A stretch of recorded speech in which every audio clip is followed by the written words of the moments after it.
What is that going to be if the funds don't come through? Well, look, first of all, the whole point of this, lawsuit really is to prevent the president from withholding these funds. We know that he's acting outside of the Constitution. And look, these are emergency funds in particular that help us respond to emergency crises, right? Whether it's getting portable generators in, or making sure that we can provide medical equipment, certain technology that allows for us to keep people safe.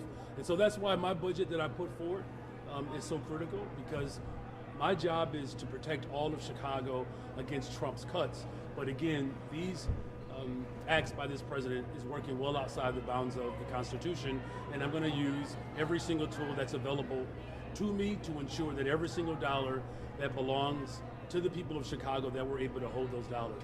What do you make of the court hearing going on right now with Judge Ellis?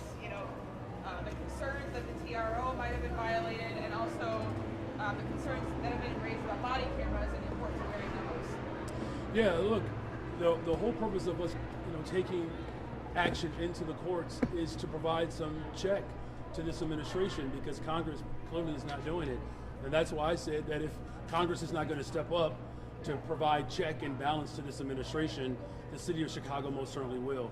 Of course, these are concerns. Chicagoans all over the city are concerned about, will we be able to maintain the level of investments that have created opportunities for more young people, that have expanded mental health, that has put forth, more investments to build more affordable housing, and then the fact that these investments have lowered crime in Chicago.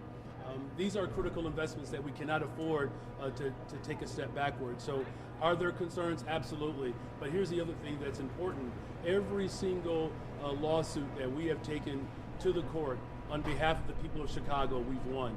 And so we fully expect that the courts will understand their authority to make sure that there's some check and some balance to this president that is clearly working outside of the bounds of his constitutional authority. Okay, thank you all very much.